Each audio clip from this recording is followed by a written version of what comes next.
Yes. Okay. So, our deep dive is all about this. What's our definitions of success? How are they messing with our lives? Are they making it, is the net a positive? Is the net a negative? That's what we want to know today. So as per usual, when we do these deep dives, if you are a sub, you have access to a sub-only Discord that has our worksheets there. So that in case you're really loving what I'm laying down, you don't have to feel like you have to take like crazy manic notes. You can just follow along on the worksheet. You can do it on your own time, all that good stuff. I also share on that Discord channel links to all of the deep dive videos that have been condensed to like 10 to 15 minutes. So whereas like doing it live takes a lot longer, I record a separate version that's much shorter, much more easy to just listen to, pause, listen to again. So that's for those of you who really, really, really, really, really love what I do, and I so appreciate you. Yeah. All right, let's do this thing. Okay. So you guys, we all have these beliefs about the world, about ourselves, that are really, really skewed, right? Like there's so many cognitive errors that happen in our beliefs. And part of what a life coach does is they help you see your thinking much more clearly, and then you can like choose what's working for you and build upon what's working for you, and you can adjust what isn't. So really, we're doing that today, but on from a very narrow lens of success. And I'm interested in this lens because I think it's affecting all of us. Like, I don't know, like, what about other cultures, and maybe this is just my own opinion about American culture, but we seem to be this, like, pick yourself up by the bootstraps, like, go out into the Wild West, become a self-made millionaire. Like, there's this, like, story of this independent, like, that we all have this, like, requirement to be this rock star of a version of our independent self, that the success bar is super, super high. And even if that's not applicable to us, we all have these stories we're telling ourselves about what will make us feel successful. And often this takes the shape of a dream. It takes the shape of, something that your parents have told you need to do and you've adopted that as true. But quite often, if we succeed and actually get what it is we really wanted, oftentimes it doesn't bring us the feelings we were expecting it to. That it could be a really hollow win, and then we could be really like disenchanted or have like an existential crisis and not understand why we don't feel successful when we finally have achieved that thing we've been working so hard to achieve. So there's that, and I have an idea around why that happens and how to kind of navigate it, prevent it. So there's that. There's also this idea that if success is always outside myself, I'm always a failure. Like, I'm never living up to my definition of success because it's so high or so far out there, attached to something I have no control over, that the frequency at which we're going to measure ourselves against our success and feel like we're coming up short is going to be pretty high. So these are all things that I obviously have thought a lot about, have worked with clients around, and I can relate to this a lot, and I think that maybe you guys will be able to, which is why I thought it could be valuable today. So, right. Exactly. Yes, that's a really great way to put it, Overjoyed. Yeah, managing expectations. Absolutely. And when I hear managing expectations, I'm like, oh, that sounds like someone's putting me in a box. It's almost like I don't have like a inspired reaction to that. I get it, and it's accurate. And I also feel kind of like, nah, about that. Like, oh, I have to manage my you know what I mean? Like, it's like, I don't know. So, what's cool about this is that as we start to like look at our definitions of success, and kind of pick them apart and rebuild them, that ultimately we're doing it in a way where we're going to be more inspired than we've been before with our ideas of success. So like we're managing our expectations in a way that's really encouraging and inspiring, and I hope much more objective in a way, and so more more likely to be achieved. So we'll see how I do. We'll see. So yeah, we all, whether or not we're aware of it, we all have a definition of what success means to us. And like I was saying, like it's likely that if you've never examined it before and you're not clear on what it is, chances are you've adopted it from somebody else, whether that was your family or the culture that you're living in. It wasn't something that you, out of your like creative nature, discovered. It's something that you learned and adopted. So, there's, for me, there seems to be the potential of a real loss if we never examine this and we just go around living our lives according to somebody else's idea of what success should look like for us. So there's a missed opportunity to be authentic and to, just design to take back the control of your life and design it in a way that really actually is meaningful. And can actually really boost our well-being and our happiness and our resilience and all that stuff that I'm super passionate about. So yeah, unless we examine this, like melt it down and reforge it, we're kind of stuck in somebody else's idea of who we should be. Like Jerry Maguire. Yeah. That's why he's there. And because I love that movie. But even if we have done all of this like work and we like know exactly what success looks like for us personally, there is this likelihood that it's still not serving you as well as it could be. And for example, I mentioned that sometimes when we get even what we wanted, it's kind of a hollow victory and we are left kind of wondering why. And that's what I'm talking about. I'm going to unpack it in a little bit. So the idea is that by doing this work today with me, talking through it with me, debating the validity of what I'm saying, whatever you want to do, the potential is that we're going to like have a little bit more freedom and a little bit more true, authentic independence after we've done this. So let's do it. So I was trying to think of like common examples of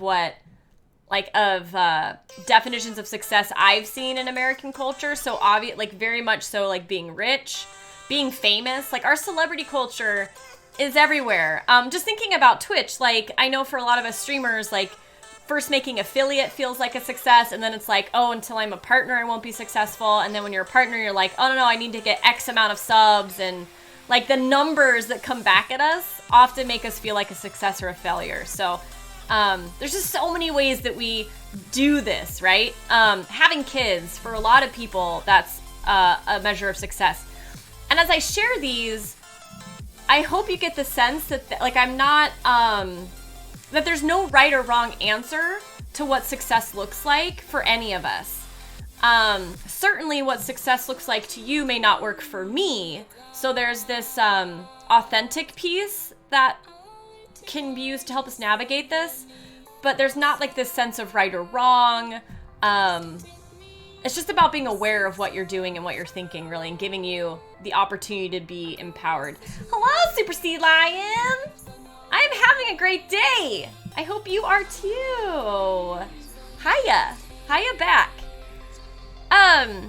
So yeah, like being the top of our profession, or our sport, or like our favorite game.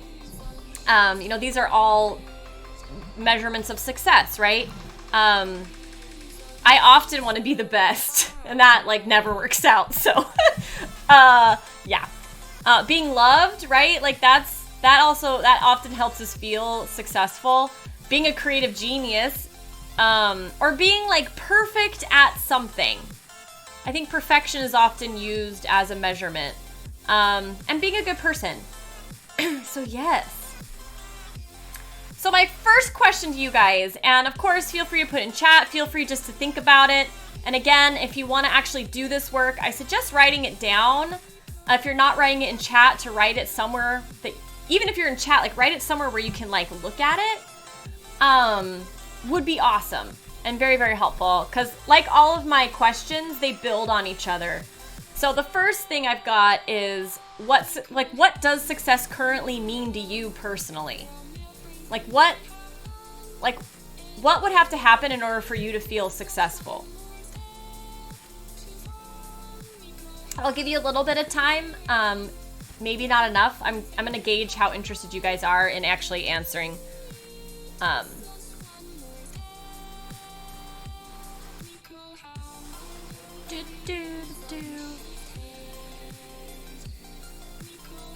Wonder.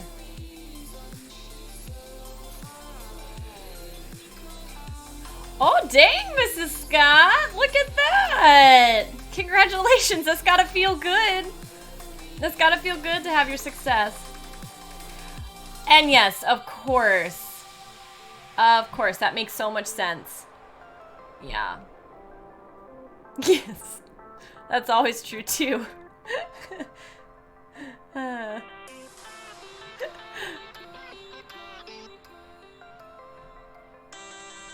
So, okay, so here's a question. The follow-up question to that is, how does your current definition of success, so for Mrs. Scott, right now it's financial stability. So, how is that currently serving you well? Yeah. Yeah, feeling like we don't have enough is really uncomfortable. And it does absolutely trigger our fear. So yeah, like, ooh, more definitions.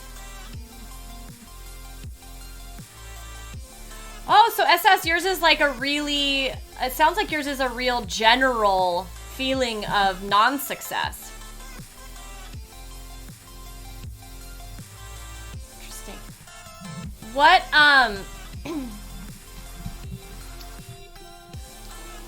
see, what question would you need to ask yourself, SS, in order to find more specificity around that?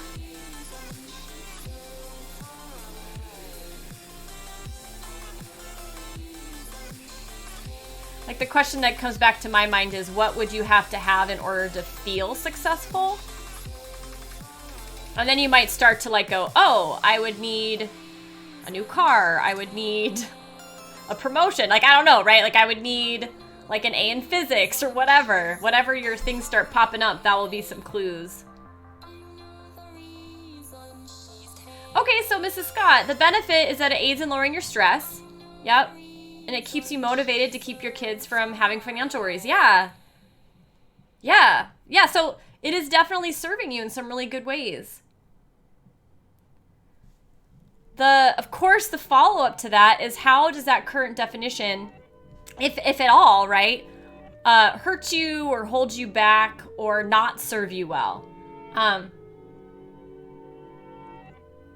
You have reached the voicemail box of... SS, yes.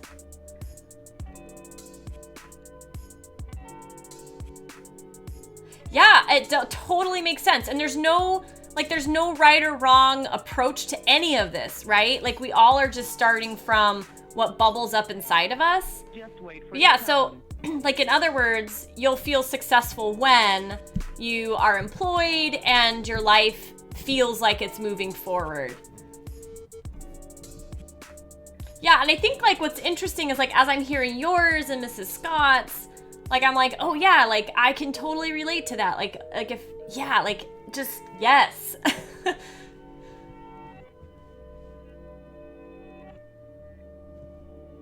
Ooh, Mrs. Scott. Yes. The person you're trying to reach Okay. is not available right now. So, looking at this idea of, like, I'll be successful when, you know, I'm employed, and my life is moving forward. The question of, like, how is that serving you, right? Like, how is that helping you? And how is it not serving you? And this is just to get perspective on it, not to necessarily judge it. Please leave your name, number, and Wow, the message SS, that after the sounds like a pretty big, I don't know if you're realizing it just now, but that sounds like something that probably a lot of us can relate to, and that's maybe a thought that will help a lot of us go, oh, dang. Yes. Goodbye. Yeah, and you know, it's interesting you bring up optimism because I really do value pessimism too. Like, I think we tend to think about them like positively and negatively. Like, one's good and one's bad. They both serve really valuable purposes. And a lot of what I've learned, and this is just from like reading and that kind of stuff. I'm not a mental health professional.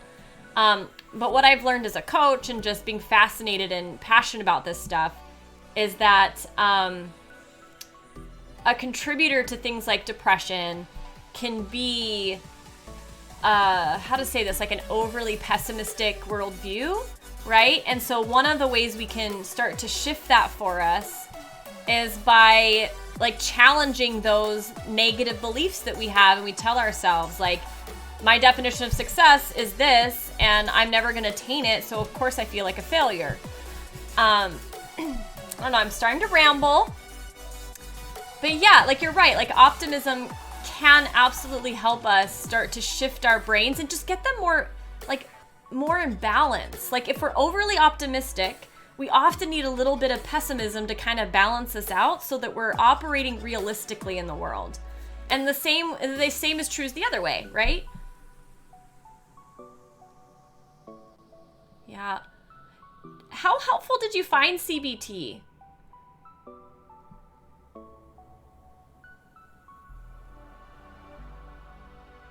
Yeah. I mean, that's one of the things that like, sorry, I'm looking at Overjoyed's comment, like what, and like my very like optimistic view of like what this community could be for us is, like some of us fall like hard on the optimism side, some of us fall hard on the pessimism. And so like we could through chat like offer each other these perspectives that might help us all find this like realistic middle.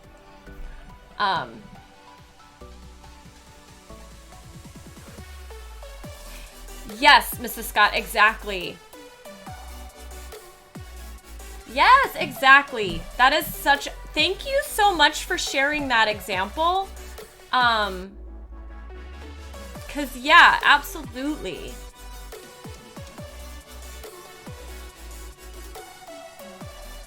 Yeah, some things are just, we're setting ourselves up like for failure with our definition of success, and we can reframe it.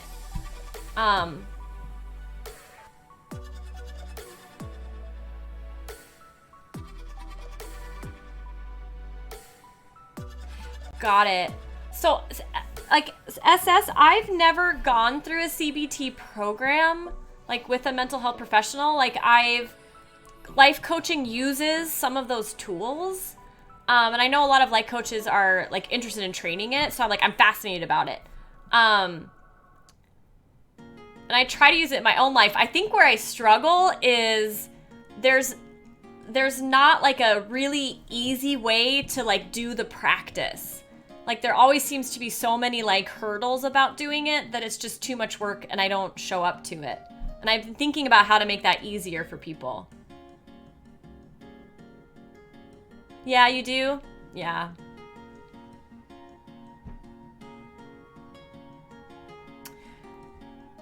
Man, Mrs. Scott, this sounds so powerful, though. And, like, yeah, you're still working on it. Like we all are always working on it, you know? Like once we're, I don't know, like once you were really like, I think really courageous to be able to reframe that idea of success. Because, hey, thank you!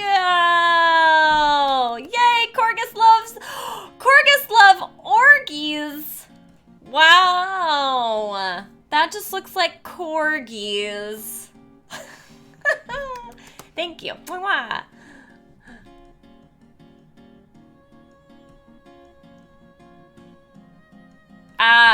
Accountability. Yeah. Interesting. Maybe at some point we can just have a offline conversation about it, because I'm really interested.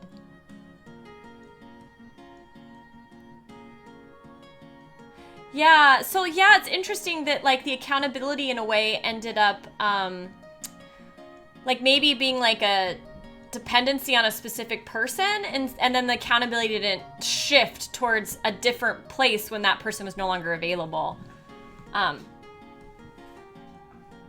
Yes, okay, so Punch Life Back at thematrixguard.com. And if you're still interested, anybody actually in joining us in Habitica, let me know. Just send me an email at punchlifeback at thematrixguard. Okay, the isn't actually in my email, right? Okay. Okay.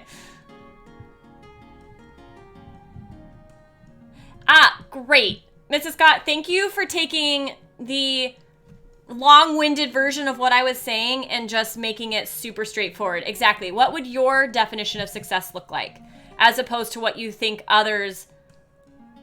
see, I'm messing it up. What do you think others would think would make you successful? Yeah, exactly. So that is like a really good question for like how to rewrite what our definition is. And what you brought up earlier too, you started to list like other areas, like there's all these areas in your life where you're measuring how successful or unsuccessful you are. That is absolutely true for me too. So while I'm talking about it as like one definition, we all have dozens of them. Dozens of them. Yes. I agree, Overjoyed. Yeah, I'm always so appreciative to all of your guys' acts of courage in chat. I mean, seriously. I, like, when I'm watching people stream, it takes so much for me to be able to chat. And, like, they're not asking me to be like, dude, what are you struggling with, you know? So, yeah. So, I guess, like, I have an example here about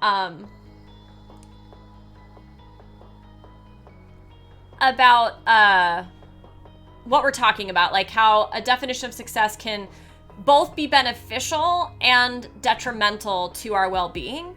And the one I wanted to look at was this idea of I'll be successful when I'm really rich. And so we know that research shows that up to a certain point, money absolutely does buy happiness. And what that threshold is depends on where you live.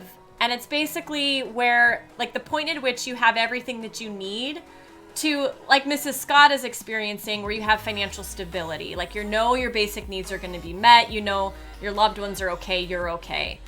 Beyond that point, like a little bit further beyond that point, money doesn't actually increase happiness.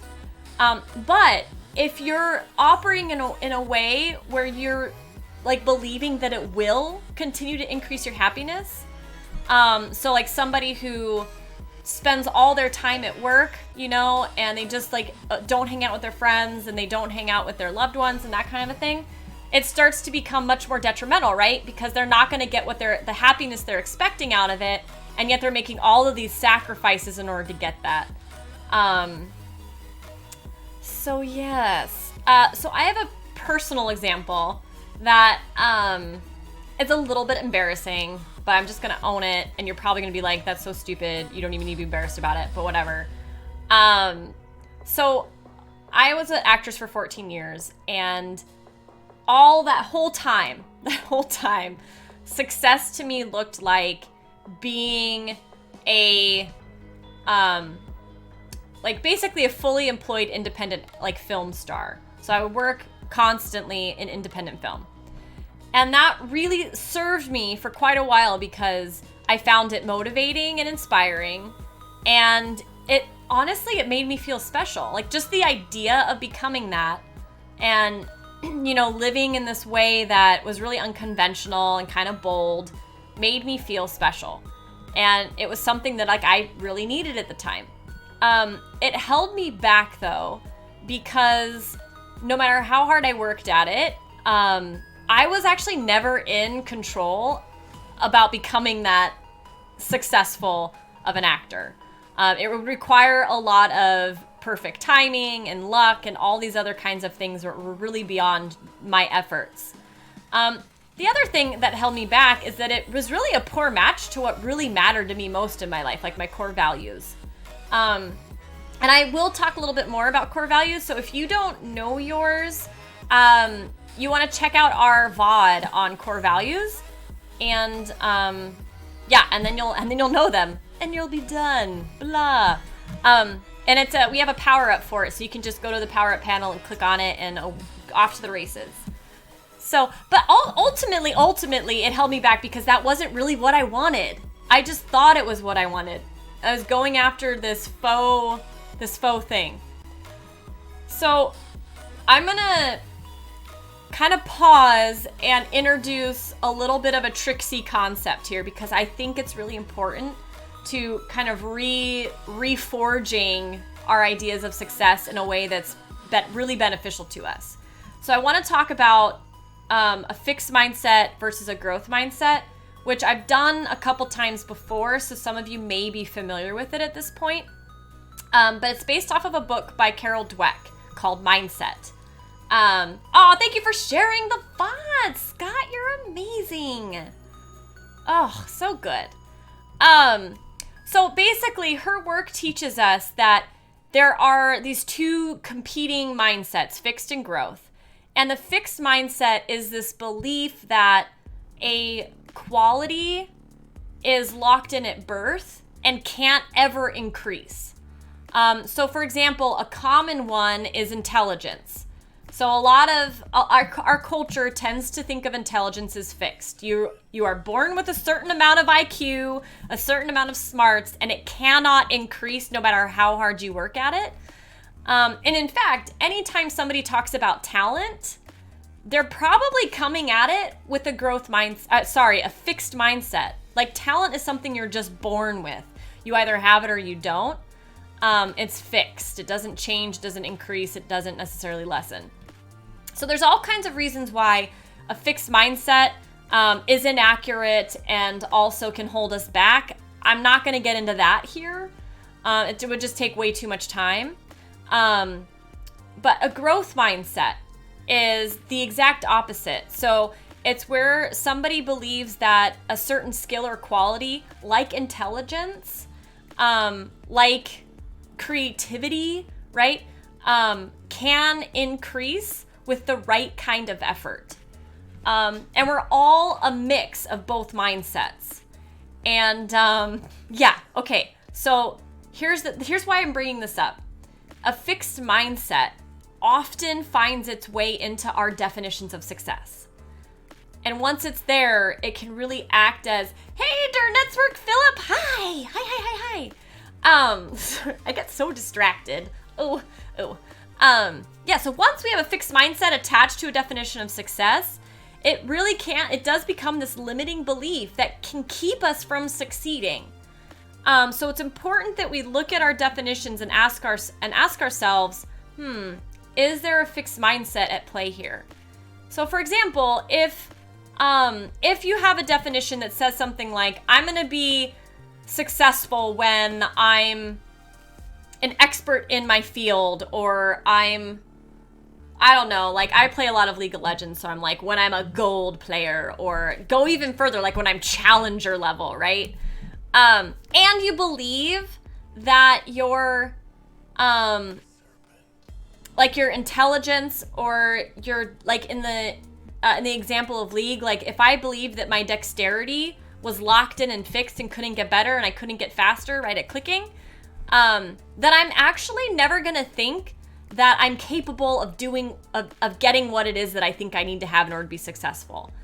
So, and then you failed before you've even begun, right? Do you guys see how that, I know I mixed like two examples at once and like made it kind of messy.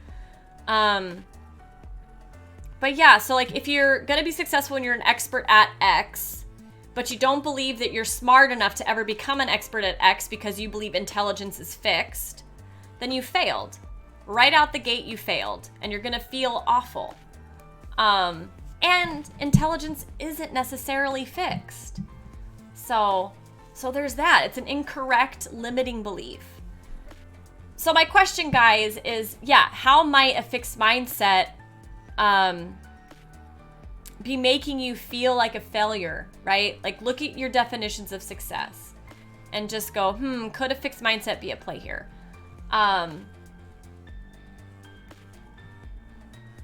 Yeah, I'm looking at past examples to see if anything is coming up for me, but it isn't. So another way that I think a fixed mindset could like kind of worm in and get destructive with success is that it could prevent us from choosing a definition that genuinely means something to us. So, like for example, if what would really be meaningful to you and make you feel successful would be like developing an independent game, but you believe you aren't creative enough to do that. So you have a fixed mindset about your capability around creativity. You're never gonna go after it. Like, you're just never gonna try. So yeah, I hope that's helpful. And so I guess my question there would be, like, what, is it seriously SS? Yeah. Interesting. Yep. It's what I would think about myself if I was going to go after making indie game, right? Like, I'd be seriously worried about my creativity. So yeah, like, what dream have you guys had that you've told yourself you could never exceed at, no matter how hard you try, because you have a fixed mindset about something? And maybe there isn't one, right?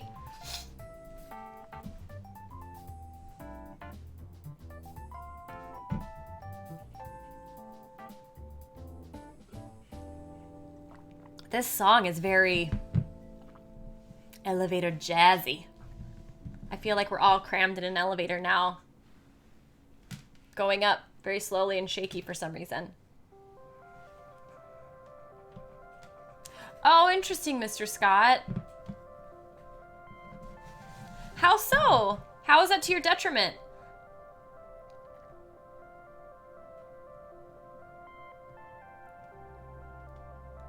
Wow, so my example really hit it on the head, SS.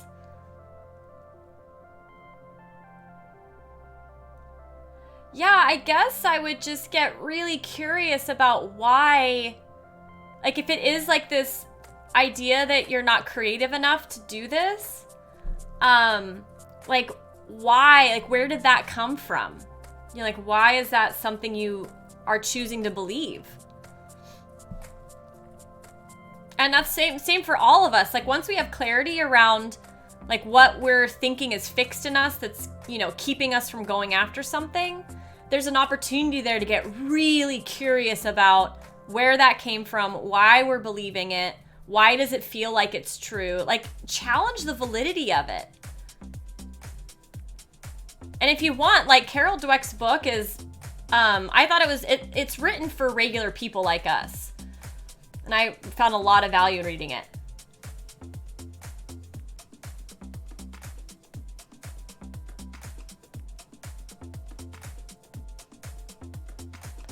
Oh, interesting, Mr. Scott. So you actually don't, it doesn't sound like you get limited. Like, you don't trap yourself with a fixed mindset. You actually go after it and make a lot of sacrifices and then wonder if it was really worth it.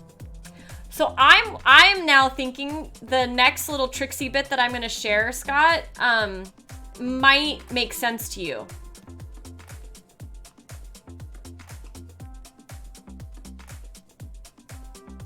Okay, so it has to do, SS, around not being persistent enough. So it's the same kind of question. Like, so I'm hearing you say that there's like this history of not being persistent as persistent as you would want or need to be in order to succeed as a game developer.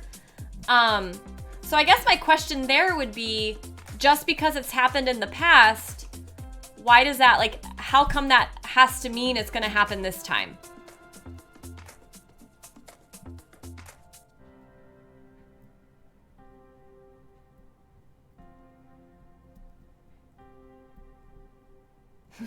Right?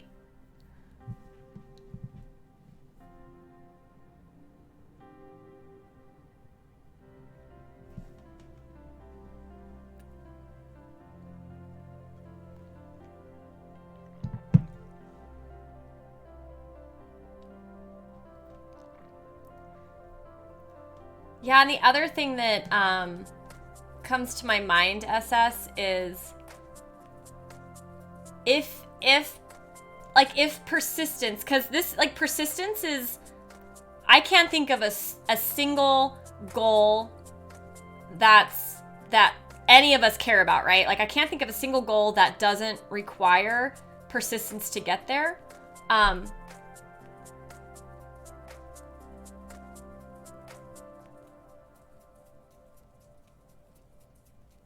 Oh, yeah.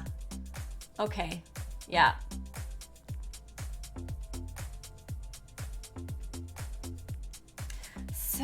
So fascinating.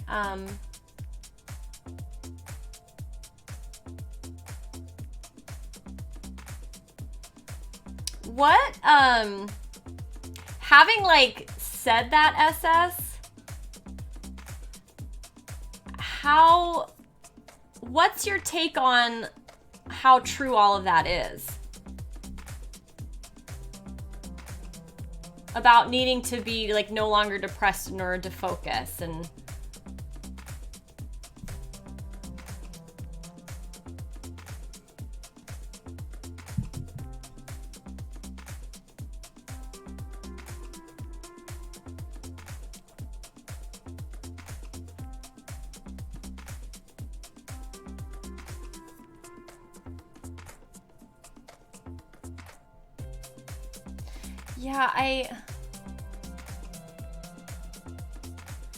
me neither. Me neither. I could see it going either way. Like, what's coming to me, and, like, totally take it or leave it, is if I was thinking that myself, I would start getting curious for, like, just looking to see if I'm actually, like, where in my life am I actually successfully focusing right now? And you may find examples, and that will start to, like, loosen that belief up, you know?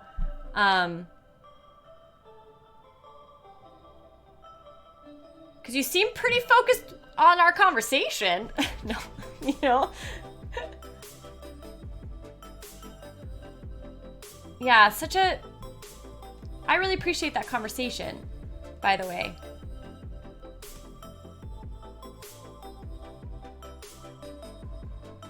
It could be. I mean, that's the thing, is, like, I guess what I'm encouraging all of us to do is to be, like, conscious of our definitions of success, and then, to the best of our ability, you know, let go of the ones that don't serve us and start, yay, thank you, and start, you know, creating ones that do, like, consciously creating ones that do serve us. So you know, that, like, you're gonna know it, right? Like, you're gonna discover those as you think through all of this. You know, and I don't have, like, advice one way or another, SS, about if it's in the wider sense or game development or anything like that. But what was so interesting for me is, like, we were able to, like, get, like, a little bit, like, deeper and deeper and deeper into what, like, your thinking pattern was, and then there was, like, some opportunities to, like, go, oh, I think this is what I'm telling myself about why I can't be successful. And once we see those thoughts, like, that's such a gift. Like, once we're able to get there, because it's not easy, right? Because we can begin looking at them and going, how true is that?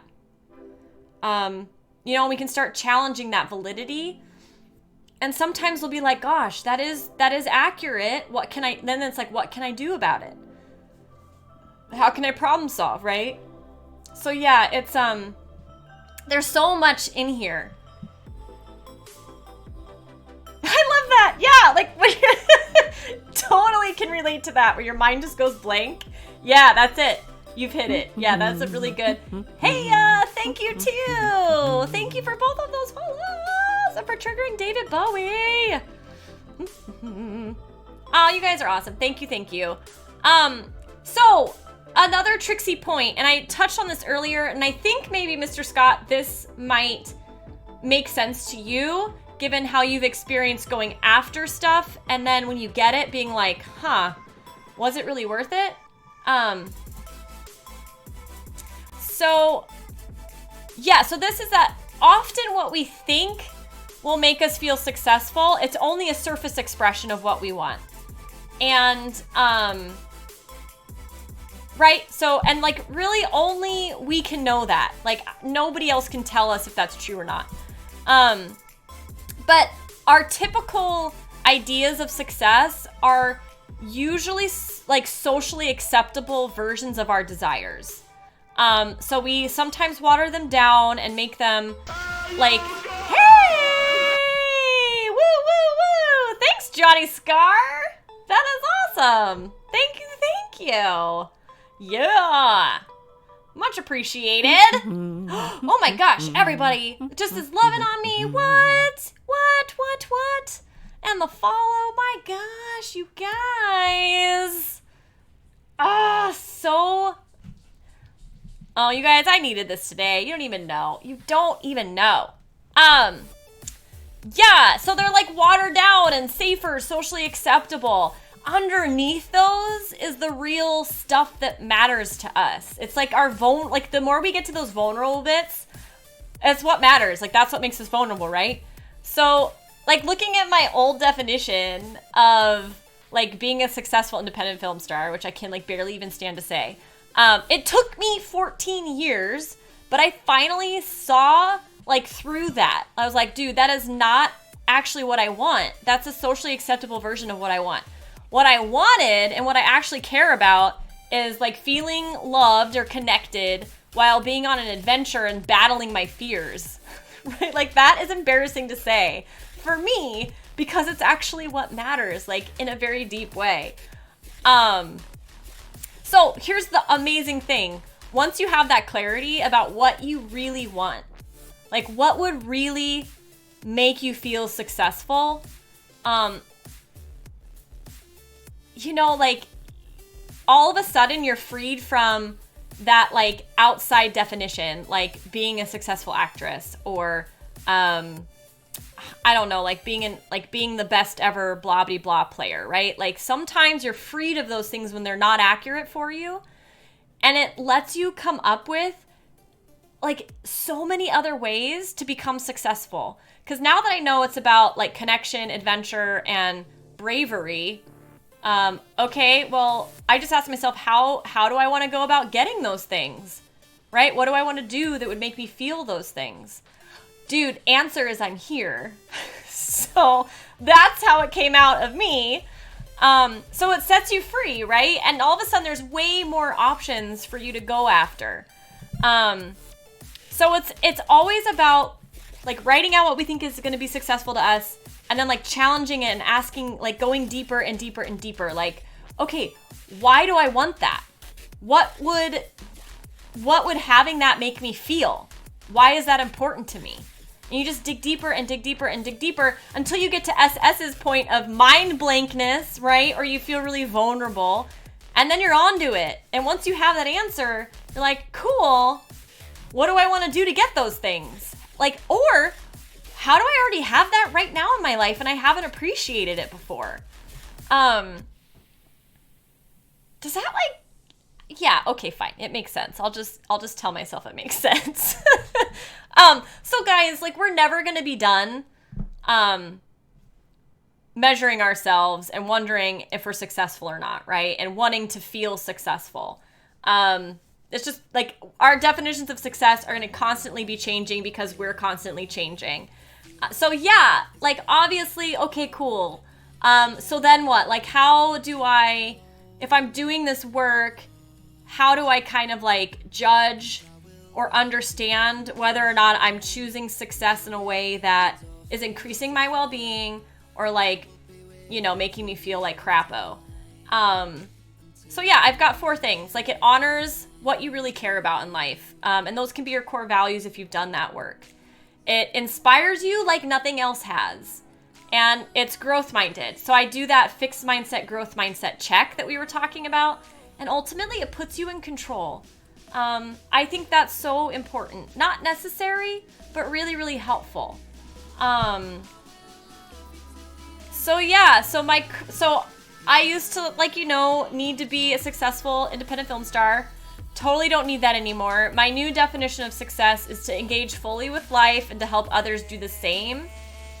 Again, like, I go when I share it because it means a lot to me. And I totally get that, like, people are gonna make fun of me for that, right? So, but here's the thing. It includes what I actually care about in life, which again is like connection, adventure, bravery. And it honors that. It's really broad, right? Like it's broad in a way that's so highly personal to me, more motivating than anything else has been in my life. It's absolutely growth minded because in there's nothing I can be perfect at. It's like, it's a definition of success that is about the journey more than the destination, which is very growth minded. And I control every aspect of it. Like I either engage fully or not. That is up to me. So yeah, it helps. Now, I still absolutely measure myself in other ways and feel completely lacking, right? So there's that reality. But I've been able to find this like core measurement of success that really helps me feel good about who I am and how I'm showing up in the world. And that's what I hope for you guys. And I really hope that this like at least can start that for you. And if you have any questions, like, email me. Reach out, come back. I stream on Tuesdays and Fridays. Yeah, okay. So, yeah, so I guess, like,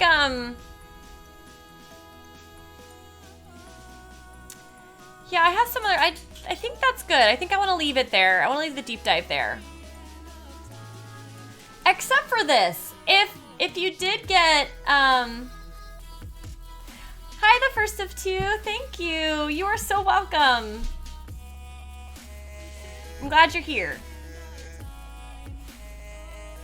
Yeah, so if you do have some like new clarity or new questions around all of this, I would just, last thing, I would encourage just this idea that it's an opportunity and to become more connected with who you are as a person and what really matters.